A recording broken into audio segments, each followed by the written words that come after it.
കൂടി സജ്ജമാക്കിയിട്ടുള്ളത്. ഗുരുവായൂർ ക്ഷേത്രത്തിന്റെ ഏറ്റവും ആദ്യം, അതായത് നടയുടെ പ്രധാന നടയുടെ ആദ്യ ഭാഗത്തായിട്ട് തന്നെ ആദ്യത്തെ കല്യാണ മണ്ഡപം ഒരുക്കിയിരിക്കുകയാണ്. ഏറ്റവും പുതിയതായിട്ട് നിർമ്മിക്കുന്ന കല്യാണ മണ്ഡപം ഒരുക്കിയിരിക്കുകയാണ്. അതിൽ ഇന്ന് ഈ ചിങ്ങം പുലരിയിൽ തന്നെ നിരവധി വിവാഹങ്ങളുണ്ട്.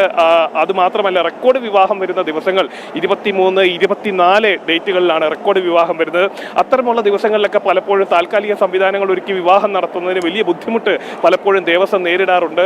അതിൻ്റെ ബലമടക്കം, അതായത് താൽക്കാലികമായിട്ടുണ്ടാക്കുന്ന സംവിധാനത്തിൽ കൂടുതൽ ആളുകളൊക്കെ കയറുമ്പോൾ എന്തെങ്കിലും തരത്തിലുള്ള മറ്റെന്തെങ്കിലും അനിഷ്ട സംഭവങ്ങൾ ഉണ്ടായിക്കഴിഞ്ഞാൽ അത് വലിയ ബുദ്ധിമുട്ടുണ്ടാകും. അത്തരത്തിലുള്ള സാധ്യതകളൊക്കെ ഇല്ലാതാക്കുന്നതിന് വേണ്ടിയിട്ടാണ് സ്ഥിര സംവിധാനം അതിനു വേണ്ടിയിട്ട് ഒരുക്കിയിട്ടുള്ളത്. എന്തായാലും പ്രമുഖരടക്കം, ആഭ്യന്തരമന്ത്രി രമേശ് ചെന്നിത്തല അടക്കമുള്ള പ്രമുഖർ ഇന്ന് രാവിലെ ഗുരുവായൂർ ക്ഷേത്രത്തിൽ ദർശനം നടത്തിയിട്ടുണ്ട്. ചിങ്ങപ്പുലരിയോടനുബന്ധിച്ച് നിരവധി വിവാഹങ്ങൾ നടക്കുന്നു, അതേപോലെ തന്നെ ക്ഷേത്ര ദർശനം നടക്കുന്നു. ഇതര സംസ്ഥാനങ്ങളിൽ നടക്കും. കാരണം അല്പം മുമ്പ് സൂചിപ്പിച്ച പോലെ തന്നെ ശബരിമല നട തുറന്നിരിക്കുകയാണ്.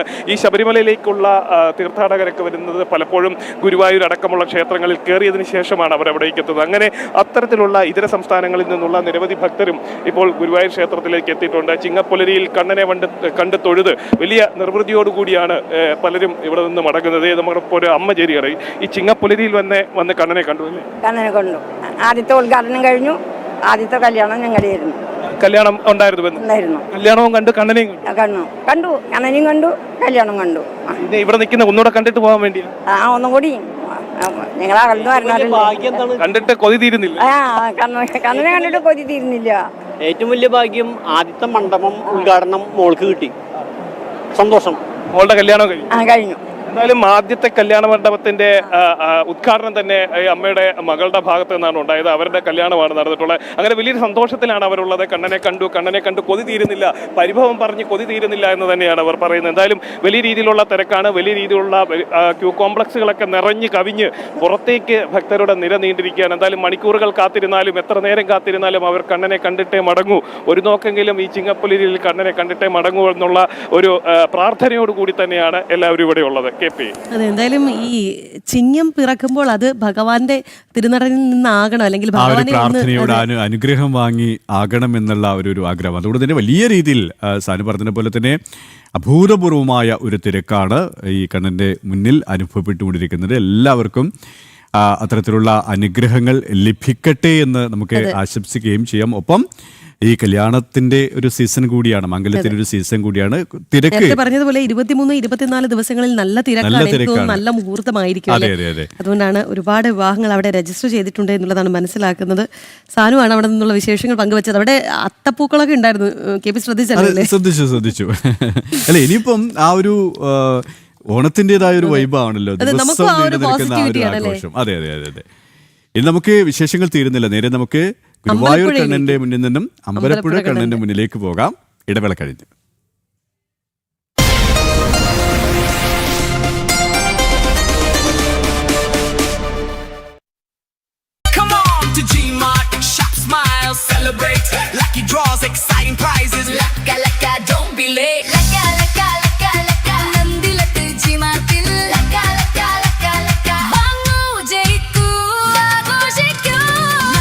ഈ ഓണം ആഘോഷിക്കൂ ഗോപു നന്ദിലെ ജിമാർട്ടിനോടൊപ്പം. എവിടെ പഠിച്ചേ? ആദ്യാണോ? ആദ്യ ഗ്രൂപ്പ് ഓഫ് ഇൻസ്റ്റിറ്റ്യൂഷൻ. ആദ്യ സൂപ്പർ അല്ലേ? ഏത് കോഴ്സാണെങ്കിലും എനിക്ക് ഓക്കെയാ. ലക്ഷ്യം ജോലിയെങ്കിൽ പഠിക്കൂ ആദ്യ ഇൻസ്റ്റിറ്റ്യൂട്ടിൽ തന്നെ. ബെസ്റ്റ് സെലക്ഷൻ, ബെസ്റ്റ് ക്വാളിറ്റി, എന്ത് വേണമെങ്കിലും എടുക്കാം, എത്ര വേണമെങ്കിലും എടുക്കാം. ഈ ഓണക്കാലം ആഘോഷമാക്കൂ ജയലക്ഷ്മി ബെസ്റ്റ് ഓഫ് ഓൾ ടൈമിനൊപ്പം. ഇന്ത്യയിലെ ഏറ്റവും മികച്ച ബ്രൈഡൽ ഡെസ്റ്റിനേഷൻ ഇപ്പോൾ ബൈപ്പാസ് എറണാകുളത്തും. പിന്നെ ഞങ്ങളുടെ അമ്മ എന്തെടുത്താലും ബെസ്റ്റ് അല്ലേ? Best of all time. നൂറ്റാണ്ടുകൾ നിലനിൽക്കുവാൻ രൂപകൽപ്പന ചെയ്തതുമായ ശക്തമായ TMT ഷ്യാം മാത്രം. Shyam steel flexi strong TMT bar. ശക്തവും വഴങ്ങുന്നതും. TMT ഫ്ലെക്സി സ്ട്രോങ് ഉള്ളപ്പോൾ വീട് എന്നേക്കും ശക്തം.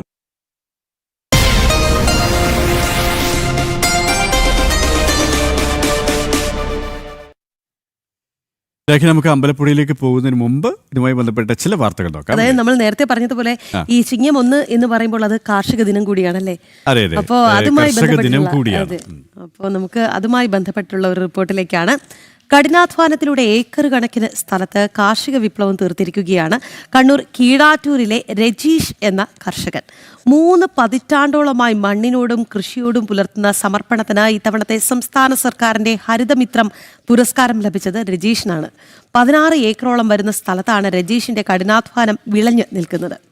ഈ കർഷക ദിനത്തിൽ കാർഷിക മേഖലയിൽ വിപ്ലവം തീർക്കുന്ന രജീഷ് പുതിയൊരു മാതൃക കൂടിയാണ് തീർക്കുന്നത്.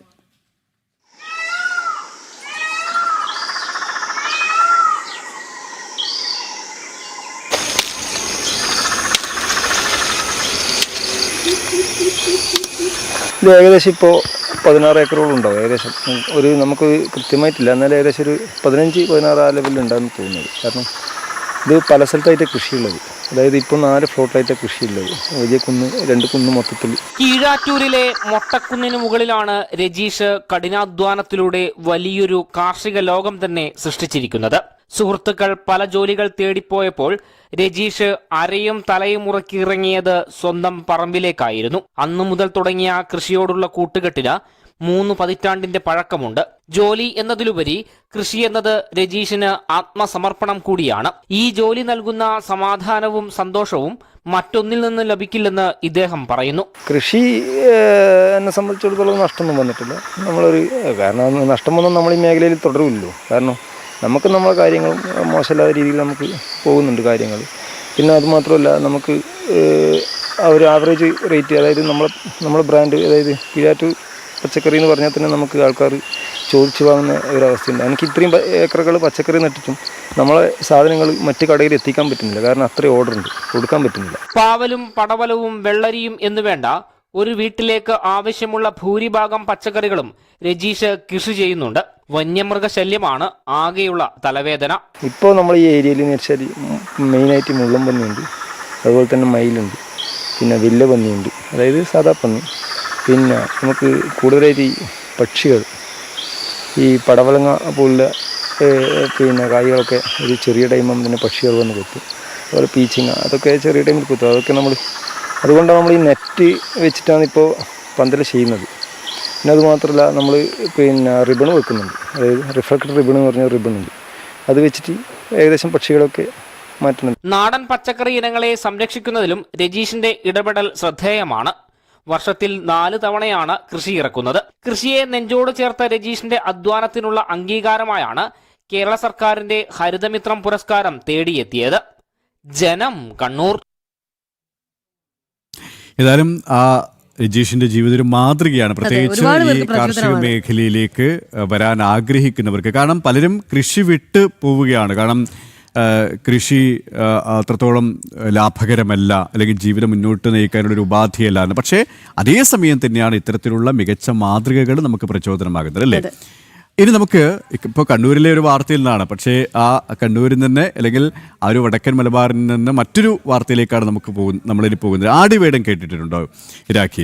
ആടിവേടൻ എന്ന് പറയുമ്പോൾ നമുക്ക് ഈ കർക്കിടക തെയ്യം എന്ന് പറയും. പ്രത്യേകിച്ച് കണ്ണൂർ, കാസർഗോഡ് ജില്ലകളിൽ ഈ വ്യാധിയുടെ വറുതിയുടെ ഒരു കാലമാണല്ലോ. അപ്പം ഈ ആധിയും വ്യാധിയും ഒക്കെ ഇല്ലാതാക്കാൻ വേണ്ടി വീടുകളിലേക്ക് വരുന്ന കുട്ടിത്തെയ്യങ്ങളാണ്. പ്രത്യേകിച്ച് മലയ, വണ്ണാൻ, കോപ്പാള സമുദായത്തിലുള്ള ആൾക്കാരാണ്, കുട്ടികളാണ് ഈ തെയ്യം കെട്ടിയാടുക. ഒപ്പം ഇനി ചിങ്ങം പിറന്നു കഴിഞ്ഞാൽ നമുക്ക് കാണാൻ സാധിക്കുന്നത് ഓണപ്പൊട്ടൻ. അത് വാമനന്റെ ആ ഒരു അവതാരമൊക്കെ ആയിട്ടുള്ള ഒരു ഐതിഹ്യമാണ് ഇതിന്റെ പിന്നിൽ. പ്രത്യേകിച്ച് ഈ ഓണപ്പൊട്ടൻ എന്ന് പറയുമ്പോൾ അത് കാസർഗോഡ് ജില്ലകളിൽ അത്ര കാണാൻ സാധിക്കില്ല. പ്രത്യേകിച്ച് കണ്ണൂർ, കോഴിക്കോട് ജില്ലകളിലാണ് ഈ ഓണപ്പൊട്ടനെ നമുക്ക് കാണാൻ സാധിക്കുന്നത്. അതിന്റെ ഒരു വാർത്ത നോക്കാം, അല്ലേ? തിരുവോണം അടുത്തെത്തിയതോടെ ഓണപ്പൊട്ടിനെ ഒരുക്കുന്ന തിരക്കിലാണ് പേരാമ്പ്രയിലെ KC ദാസനും കുടുംബവും. വിഷുവോട് അവസാനിക്കുന്ന തെയ്യക്കാലത്തിന് ഓണത്തോടെയാണ് വീണ്ടും തുടക്കമാകുന്നത്. കർക്കിടകത്തിലെ അറുതിയിൽ നിന്നും ചിങ്ങത്തിന്റെ സമൃദ്ധിയിലേക്ക് ക്ഷണിക്കുകയാണ് ഓണപ്പൊട്ടൻ.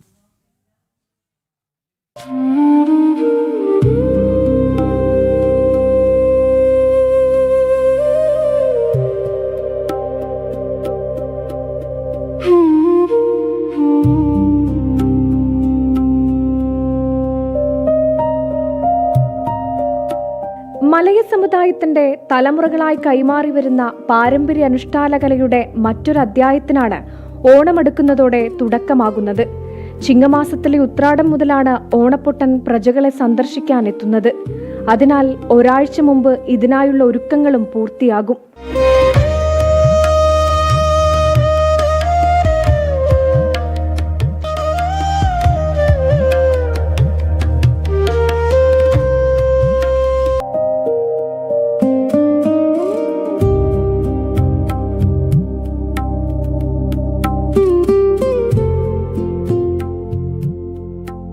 ഓലക്കുട, കുടമണി, ചാമരം, തണ്ട, ഉറുക്കുംപടി, ചീപ്പ്, വെള്ളിപ്പോള തുടങ്ങിയവയൊക്കെയാണ് ഓണപ്പൊട്ടന്റെ വേഷവിധാനങ്ങൾ.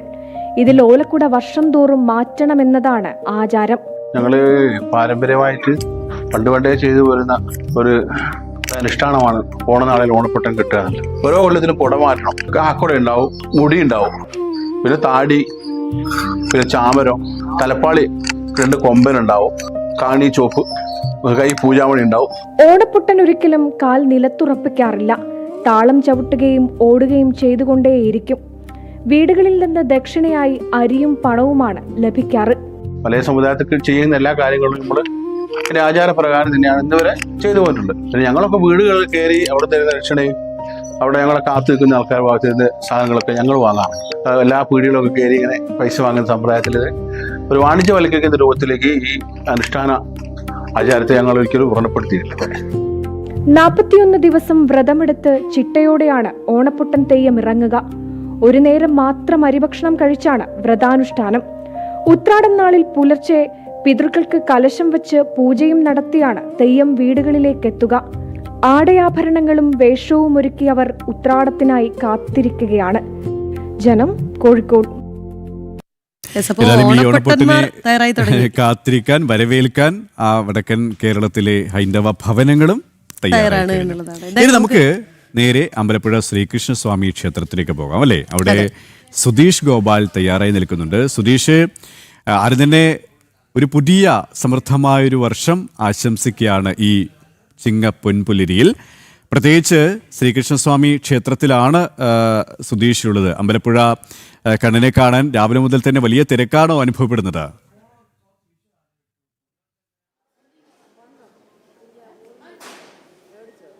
കെ പി രാഹി, അമ്പലപ്പുഴ ശ്രീകൃഷ്ണസ്വാമി ക്ഷേത്രത്തിൽ ഇന്ന് സാധാരണ ദിവസത്തേക്കാൾ സ്വാഭാവികമായും ചിങ്ങപ്പുലരി ആയതുകൊണ്ട് തന്നെ വലിയ തിരക്കാണ് അനുഭവപ്പെടുന്നത്. ഇന്നിവിടെ ഏറ്റവും പ്രധാനമായിട്ടുമുള്ളത് 1008 നാളികേരം നിവേദിച്ചുകൊണ്ടുള്ള മഹാഗണപതി ഹോമം ഇവിടെ നടക്കുന്നുണ്ട്. അത് പുലർച്ചെ തന്നെ ആരംഭിച്ച് ഏതാണ്ട് 11 മണി വരെ ഈ മഹാഗണപതി ഹോമത്തിൻ്റെ ഹോമങ്ങൾ തുടരും എന്നതാണ് നമുക്ക് മനസ്സിലാക്കാൻ കഴിയുന്നത്. അത് ഏതാണ്ട് 5000-ലധികം ഭക്തരുടെ പങ്കാളിത്തത്തോടെയാണ് ഉപദേശ സമിതിയുടെ നേതൃത്വത്തിൽ ഇത്തരത്തിൽ മഹാഗണപതി ഹോമം നടത്തുന്നത്. അത് ഈ ചിങ്ങപ്പുലരിയുമായി ബന്ധപ്പെട്ട് വിശേഷാൽ നടത്തുന്ന പൂജ കൂടിയാണ് എന്നതാണ് പ്രത്യേകത. നമുക്കറിയാം, അമ്പലപ്പുഴ പാൽപ്പായസത്തിൻ്റെ പേരിലായാലും എന്തുകൊണ്ടും അമ്പലപ്പുഴ ശ്രീകൃഷ്ണസ്വാമി ക്ഷേത്രത്തിന് വലിയ പ്രശസ്തിയും പ്രസക്തിയുമാണ് ഉള്ളത്. ആലപ്പുഴ ജില്ലയിലെ ഏറ്റവും പ്രധാന ശ്രീകൃഷ്ണസ്വാമി ക്ഷേത്രങ്ങളിലൊന്നാണ് അമ്പലപ്പുഴ ശ്രീകൃഷ്ണസ്വാമി ക്ഷേത്രം. ഇവിടേക്ക് പുലർച്ചെ മുതൽ തന്നെ വലിയ ഭക്തജന തിരക്ക് കാണാൻ കഴിഞ്ഞിരുന്നു. ഇപ്പോൾ നമുക്ക് ഈ ക്ഷേത്രത്തിലെ ഭാരവാഹികളോടെ തന്നെ ഇന്നത്തെ ഈ മഹാഗണപതി ഹോമത്തിൻ്റെ പ്രത്യേകതയും മറ്റുമെന്ന് ചോദിക്കും. ചേട്ടാ, ഇത് എല്ലാ 1-ാം തീയതി ഉള്ളതാണോ അതോ ചിങ്ങമാസത്തിൽ? മലയാള മാസത്തിൻ്റെ ആണ്ടുപറപ്പ് ചിങ്ങം 1-ാം തീയതി എല്ലാ വർഷവും സ്ഥിരമായിട്ട് നടത്തിക്കൊണ്ടിരിക്കുന്നതാണ് 1008 നാളികേരത്തിൻ്റെ മഹാഗണപതി ഹോമം. അതിൽ ആയിരക്കണക്കിന് ഭക്തജനങ്ങളുടെ സഹകരണത്തോടുകൂടിയും ദേവസ്വം ബോർഡിൻ്റെയും അമ്പലപ്പുഴ ക്ഷേത്രോപദേശ സമിതിയുടെയും നേതൃത്വത്തിലാണ് ഈ ഒരു വിപുലമായൊരു ചടങ്ങ് എല്ലാ വർഷവും നടത്തിക്കൊണ്ടിരിക്കുന്നത്. ഇതിൻ്റെ പ്രസാദം എപ്പോഴത്തേക്കായിരിക്കും? പ്രസാദം 11 മണിയാകുമ്പോൾ പ്രസാദ വിതരണം തുടങ്ങും. 11 മണിക്ക് മുന്നേ ഒരു 10:45 ആകുമ്പോഴത്തേക്ക് ഗണപതി ഹോമത്തിൻ്റെ സമാപനം കഴിയുമ്പം പ്രസാദ വിതരണം ഇവിടെ നാടകശാലയിൽ വെച്ച് നടത്തുന്നതാണ്. ഇന്ന് എത്രത്തോളം തിരക്ക് സാധാരണ ദിവസത്തേക്കാൾ ശ്രീകൃഷ്ണസ്വാമി ക്ഷേത്രത്തിലേക്ക് ഉണ്ട്? ഇന്ന്